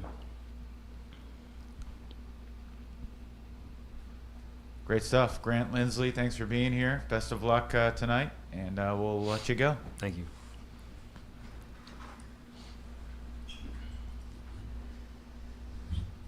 All right, we're going to now transition to the Minnesota wind chill. And I guess we're going to start with Bryan Vohnoutka, longtime captain. And Ben Feldman is here, but we're going to change it up as we shift to the fourth and final team. Von, congrats on being here at championship weekend. It's been a long journey for you and your team, and a lot of teams have to deal with kind of the heartbreak before making it to this stage. How have you and your team risen from the moments of devastation you've experienced in the past to get to this moment, and what are you feeling as you head into tonight's action? Yeah, it's honestly wonderful to be here. I mean, a lot of years put into this, and for the last few years going to Chicago, the first time being up and just seeing it slip away late really hurts as a veteran, but one of those deals where you draw on that experience going back into it. The next year we go back, we're in a completely different situation. We're down a little bit, trying to claw our way back, don't quite make it within the couple points that we needed to, but going this year and having to play Indy at home in front of our home crowd, it just obviously felt different, right? The team is different. We have a couple extra weapons on our defensive line that helped us really punch in a lot of breaks when we needed to. And again, Minnesota, Seafoam, historically windy, just having those extra big arms to go ahead and attack was wonderful. So excited about the opportunity here this weekend to play in front of our home crowd and really get after it. I don't know if you would push back on this assertion that the Central Division is a step lower from the rest of the league, but that's certainly something that a lot of people believe. I believe that the Central Division this year from top to bottom has been a step below the rest of the league. That doesn't, of course, mean that you can't win tonight. What are the keys going against a Salt Lake team that's incredibly explosive and athletic? How do you match up with them and take it to them? Yeah, I mean, from the film and obviously kind of keeping tabs on everything, they love to move quickly. Their discipline is great. How they structure and how they trust their guys to make throws in tight spaces, hitting the continuation rounds. They move very quickly. I think for us, the big advantage, or at least thing we'll try and key in on, is obviously our pulling is one of our huge factors. If we can make them go full field, if we can set defensive pressure and make them go a full 80 to 100 yards, I think that helps us a lot. Who knows what the conditions will be like? It says 10 to 15 miles an hour of wind out there. You get the stadium wind. Certain situations we can potentially hopefully push to sidelines and make them throw a little bit riskier passes. But I think overall it's just going to be trying to grind. I mean, I think that's one of our biggest strengths is when we can force teams to throw a lot of throws. And while they have tremendous, obviously, handlers and cutters who will distribute the disc effectively and efficiently down the field, I think that can hopefully play to our strengths. And again, if we can turn them over and make sure that it's maybe a little bit uglier of a game than they want to play, I think that benefits us. Bryan, Alex Rubin here. You're one of the teams that had the opportunity to play a cross-divisional game against Colorado earlier this year. Wasn't the wind chill's best game. Can you talk about what lessons you learned after that game and how you hope to do better this time? Yeah, definitely looking back at that game, felt like we maybe came in with probably not enough fire and enough grit to kind of go into that game. I think it was a new experience for a handful of our guys, and while we definitely had opportunities to make plays, I mean, we went down a little bit and the game kind of got away from us, but obviously with Colorado, they do a good job running that force middle defense, again, making it tough, obviously, like with Spicer on resets and a couple of their other defenders downfield just made it a little bit difficult for us to get moving. And I think for us cleaning up some of that offensive execution, getting a little bit more cutter-to-cutter continuation timing to be a little bit better, hopefully should smooth things out for us here today. Hey, Tuba here. Congrats on being here. So every kid athlete, right, dreams of being able to play at this level and whatever their sport is, right?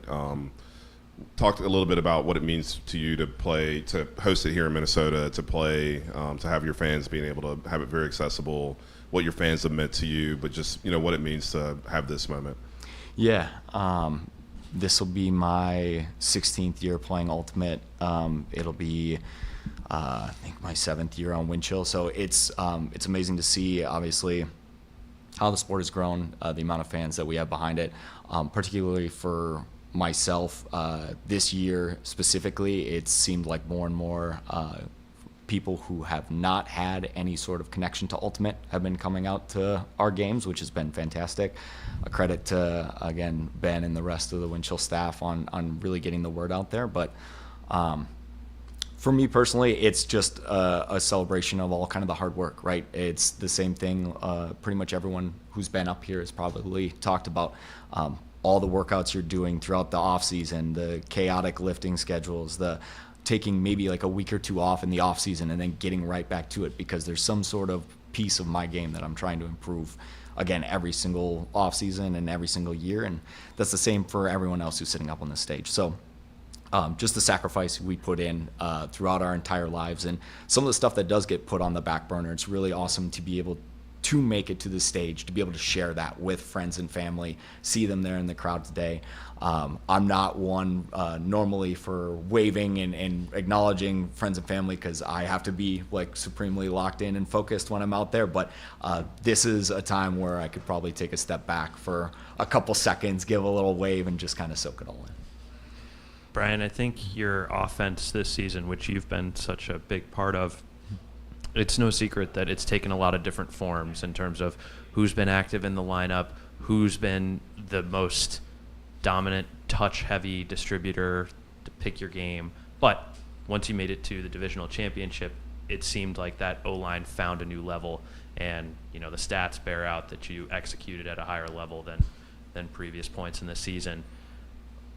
Where does the belief come from that you can just do that again in perhaps the most pressure-packed game of the season that you guys have faced to date? Yeah, I mean, obviously having all the pieces there definitely matters. And so just being able to fit the right combinations of people out there. Our O rotation is fairly tight. I mean, typically it's sticking to like an 8 to 9 person rotation, but to your point of it's been a little bit of a someone new face, seemingly game over game. But pretty much everyone on this roster does have big game experience. Maybe not to this extent, but at least a couple opportunities in other comparable environments that should give them a little bit of that backbone coming into this. But again, I think to the point made earlier, people may see us as obviously the least dangerous team out here, and that's something that I think is good for us.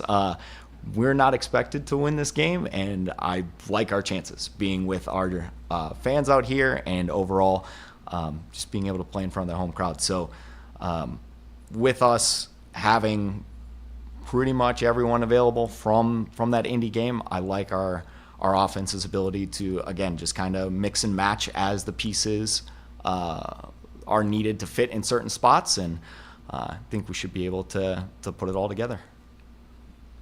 So as a fellow Bryan spelled with a Y, how do you feel about Bryan spelled with an I? And I'm curious why your parents chose to name you with a Y. My parents, for instance, named me after Bryan Adams, so I don't know. Backstory would be important here. Yeah. Bryan's with an I. Brian Schoenrock, longtime Windchill player, former teammate of mine. Great guy. I'm okay with I's, so that's totally fine. My name is actually from a a small like rock processing company in Shakopee, not too far away. My parents drove by one day and said, Bryan, that's not a bad name. I think it would be a good one. My dad wanted me to be Robert Jr., and my mom was not having it. So it was a fair compromise. Will Brandt had his best game, arguably, of his career in the Central Division Final. How have you seen him evolve and progress as a player? And, what's the balance for him in terms of being a real X factor and also not trying to perhaps do too much and hurting your offense? Ever since Will has come in, it's been awesome to see him, again, utilize his full talents. And that's kind of the big deal is when he touches the disc more, it seemingly helps him get in that rhythm and really help facilitate. He has throws, release angles, and just different choices than I think most of our other players have out there. And again, it's because of his unique skill set. So we feel really good anytime that Will has got the disc. And again, with him being 6'4", like the opportunity to potentially, again, hit some of those cutters and hammers and the continuation rounds that are just like going to go off, whether or not he's got a mark there or not. So excited for him to have a lot of touches tonight and hopefully continue to drive our offense forward. And what's it been like playing with Abe the past couple of years? And obviously he was hurt, came back, had a rough game, his first game back. Obviously a guy, he could be the best player on the field tonight, and you probably need him to be. How do you bring the best out of Abe? That's actually kind of an easy thing because Abe puts a lot of pressure on himself. I don't think we need to go ahead and add anything different. He comes with a level of professionalism. He's played in championship weekend before. So for us, I know he's going to be ready. I think his calm and steadiness that he normally exudes is a huge benefit for us. And obviously having him just kind of be that anchor, that stabilizing force out there, I think will be great. And if Abe plays like Abe can, and we all know he's going to, I think that's obviously going to pay dividends for us. We've seen you play a number of different roles on the field for this team, even just this season. Can you talk about what you like doing most on the ultimate field and how that might fit into your game plan coming into this weekend? Yeah, I love to play offense. That's my favorite. I feel like when I have the ability to dictate where I want to go, I feel like I'm pretty difficult to stop. But I also do play a fair amount of D-line for club, so I do also like that portion. I think if I had to pick, I'd probably like to play offense, but I do know that situations will arise where I will be asked to kind of do both, and that's my piece to play on this team and what I need to do to help us get to where we want to go. So I look forward to probably seeing similar to a lot of the other games, both sides of the ball, and just go out there and do my thing. All right, great stuff. Bryan Vohnoutka, thanks for joining us. We'll let you go. Best of luck tonight. Thank you. We got the head coach of the Wind Chill, Ben Feldman, set to step in and wrap up our press conferences this morning. Josh Klane has to hone his throws at the field, apparently. So, but that's okay. Josh is not much of a talker, we know.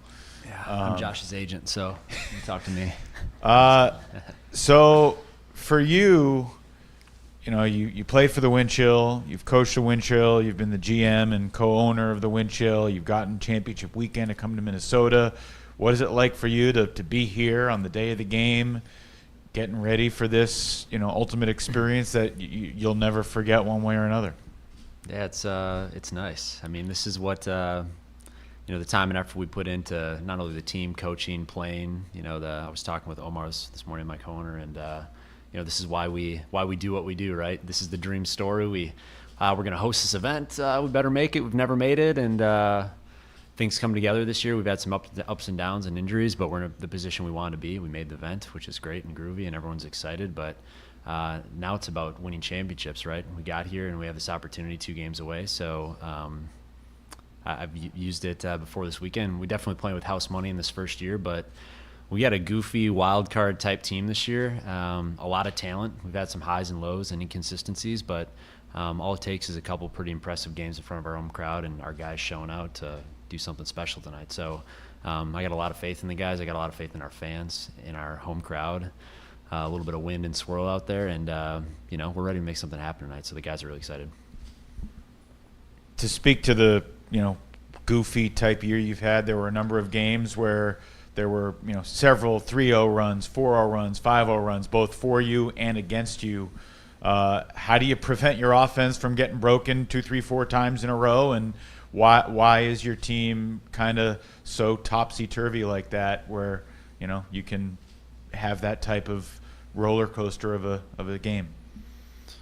Yeah, I mean, I'd say at home, I think the conditions we play in, there's a lot of talk about turnover count and hold percentages and things, and some teams play indoors and some teams play outdoors in really windy conditions, right? So that impacts things for sure. There's no doubt. Like, we've had both roster inconsistencies, specifically, well, not only on the offensive side, but also a little bit on the D, with missing some players, guys who've only been able to play 4 to 6 games this year due to injury or conflict or college or other. But yeah, I mean, there's no question we want more of our offensive group. I think we're coming off our most impressive offensive performance of the year, which is great, peaking at the right time. And these guys are gamers. They're competitors, and we're pretty damn good at home too. That gives, I think, our guys a lot of confidence going into tonight. And we know we have a lot of confidence. Our defensive group, our conversion's been pretty solid even in windy conditions. And we know if our offensive guys, we can start out hot this first quarter tonight. We think that's really important, and I think we'll have a lot of momentum at our back if we can make that happen. So, yeah. So, Ben, obviously I've known you for a long time. I know when you think about Ultimate, you think about it in a very analytical way. So in scouting Salt Lake, where are some of the spots that you're really impressed with them and you feel like you need to spend a little extra focus on and limiting those different things that they might throw at you? Yeah, I mean, on the opposite side, right, there's a lot of talk. They got not only they got a really talented, quick, athletic group of 7 that they run out there. They've had a lot more consistency offensively than we have had this year. Obviously, they've missed a piece or two for a few games, but yeah, that's the motor of the team. We may think defensive side is where we have our strengths and that conversion, and for them, I mean, yeah, they have a lights out offense. So I think in what we've watched, teams, you got to find ways to slow them down. And you got to have the right matchups. And so our goal, I think with a lot of stuff that we can do, our goal will be obviously trying to slow that momentum down, their initiation. Guys like Jordan and Grant are pretty talented. And so focusing in on those matchups and creating some variability, unpredictability with what we're doing is definitely part of the game plan tonight with the home crowd and the energy there. So, it's going to take a great defensive performance to get those chances. And like I said, if we can put a good offensive game together, I think it could be a nice recipe for us to be where we want to be come 9:30 tonight after the game. Coach, you talked in your earlier answer about the importance of the offense coming out hot. And talking to Bevon before you, we were talking about how this O-line really found perhaps its best performance of the season, or one of its best performances in the Central Division Championship game. What is the recipe for getting that offense comfortable right off the bat and finding that higher level rhythm? Yeah, I mean, that's a good question, and obviously it's something we've been working on this season. How do we get that hot, fresh, that hot start? I mean, even in our division championship game, right, we gave up the first point. Getting those guys to settle in early. I think once we get into rhythm and flow, we get that disc downfield and we start that forward momentum. We had Abe here at practice this week, and coming off injury, I think he's been building back up to where we need him to be. I mean, he looks extremely fast. I'm really excited to see what Abe's going to do for us with generating and driving our offense forward tonight. Just with what I saw even in this week at practice, he's looking and feeling really good. So, yeah, we need a drive from the backfield a little bit more. I think sometimes, I mean, against any offense you're playing, if you can separate the cutters from the handlers, you're going to be in a pretty good spot. And when we can get the disc moving forward and our handlers moving forward, I think we have a lot more success. So that'll be the goal tonight, trying to get those guys cycling a little bit. And, that early point momentum moving forward, I think will be helpful. And, I think with a healthy Abe, and even with Will, I know he's handling for us, but cutting in club, he's not afraid to go downfield either. So I think those guys are going to be comfortable moving around the field tonight, and I think that'll help us if we can cycle our backfield with downfield and create some variability in our flow and our looks. Then I want to zoom out a little bit. Think about the Winchell as a franchise. Started, wasn't the best team in the division for a while, and the past few years have really been knocking on the door. You talk a little bit about the past 2 seasons you weren't able to get past Chicago in that championship game. This year, you finally do it. What is it about this year's team that was able to get over the hump? Yeah, I mean, home field advantage, right? I mean, that's a big one, right? We earned the right to host that game, and we don't lose a lot of games at home. It's happened a few times, but it's tough to win on the road when you got a team that you fight with and you're going back and forth, trading games and whatnot, which we were doing with Chicago the last couple of years. They had a talented group. It's tough. So I think, just like in any sport, home field advantage is big. In our sport, I think where guys don't play in front of big crowds all the time, I think there could be a little bit of pressure for the home team, but at the end of the day, I think with momentum swings, it's pretty beneficial. So, we felt the brunt of that 2 years ago, having the lead the entire game and letting it slip away. I mean, there's no doubt the crowd and energy and that momentum is contagious when you're on the road, right? The crowd gets behind it, and I think we felt that a little bit in that inexperience with that group.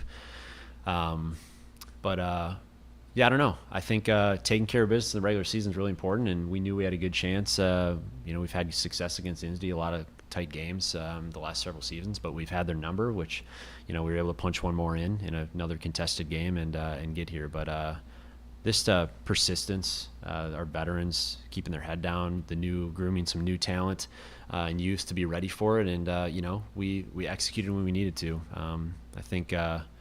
I talked a little bit earlier about mid-season challenging ourselves, right? Like going out to play Colorado and getting smacked in the face, right? Pretty good. I think it was a wake-up call for us. Like maybe the depth or strength of the division. There's a lot of conversation about how does the Central stack up. It's nice to get those new experiences. We saw different things. It was a learning opportunity for us, and obviously we responded in a big way, coming back home and taking care of business and getting where we need to be. So we'll definitely leverage that experience. I think that's a part of our story. If we have success tonight, that's definitely a part of our story, and we learned a lot from that. And just experience is what I would say, and being at home. It's very important, and that's why we're excited to host this game tonight. One guy you hadn't had on the team in the past is Sam Berglund, who's played a huge role for you on the D-line as a puller, as a handler. You didn't have him in Colorado. I'm not saying that throws out the result completely, but what has he meant to your team over the course of the season, and what do you envision seeing from him tonight? Yeah, I mean, pulls aside, which obviously Sam has been terrific for us. Offensively on a turnover, he's not afraid to take that shot for us. I think we're a little bit more lethal and scary with the disc defensively with Sam out there. And I think that helps us. And not only that, I mean, he's a terrific defender, smart defender, and he's a gamer. So, yeah, huge pickup for us. He's got experience. Obviously doesn't have AUDL experience, but has been playing. He's been around the block and plays with a lot of these guys in other formats and whatnot in club. And it's been great. I mean, obviously we had Abe on the defensive side of the ball last year, and he kind of played that offensive facilitation for us. We have had Tristan over on D as well, helping with Sam and working pairing with him. But anytime you can get a guy who can pull like that and then also has the offensive capabilities and speed and defensive capabilities, I mean, he's an extremely valuable piece for our D group, and I'm sure he'll be playing a big role for us tonight if we get where we want to be, taking care of business. Salt Lake's only lost to one game to New York. They have the number one scoring offense in the league. I'm sure you've watched that game. What did New York do well to take Salt Lake out of its offensive rhythm, and what can your team do to try to mimic that? Yeah, I mean, I'd say variability, right? We saw New York in that game do a bunch of different things, whether it was, force middle, force sideline, don't even mark the guy, right? All sorts of different looks. Against the best teams, you got to have variability in your approach, and, especially when you got a really athletic, quick offense, some less predictability is important. So, we have a toolbox that we've prepared, obviously. Coming back from Colorado, as we focused on the division and some of our opponents, like it was something like we gotta start to retool and think about different new creative ways we can do to stop aggressive offenses and talented offenses, right? Because I think in in Colorado, and when you go out there and your offense gets scored on, and you send out your secondary O-line, it's a bunch of your best defenders, and you hold, you're kind of behind the 8 ball, right? You eventually got to break back, and it's tough when you're putting your best defenders out there just trying to hold on offense. So that's why we see momentum swings in the AUDL, is that concept, exactly why we see runs. They did a bunch of different stuff. I mean, New York's a very talented team, and looking at the matchups, like Salt Lake's got really athletic, speedy guys. We think some of the stuff we can do will help counter some of that. But I look at our matchups, and I think have a lot of confidence in our defensive guys to create pressure and create some opportunities to get the disc back for us tonight. Ben, long before the Winchell qualified to play at championship weekend, you earned the right to host championship weekend, and I'm sure that was a battle and a competition in itself. Can you speak to the process of wanting to bring championship weekend at TCO Stadium and what it was like for you and the rest of the Winchell when it was finally awarded, and what that process has been like over the last year or two plus? Yeah, I mean, it's I think having it, that concept of having our backyard, obviously, like if we had been making it every year, it'd be like, all right, now we got to figure out how to host this. Like it was kind of like, hey, I think we can organize this well. We got a great venue, hotel. Like why not? Let's do it here. And league is always looking for new locations. As our attendance crept up and we looked at our rosters, we always thought we had a good chance. So last year there was a lot of energy to try to make it happen, and didn't work out. And maybe it was a blessing in disguise because we obviously didn't punch our ticket.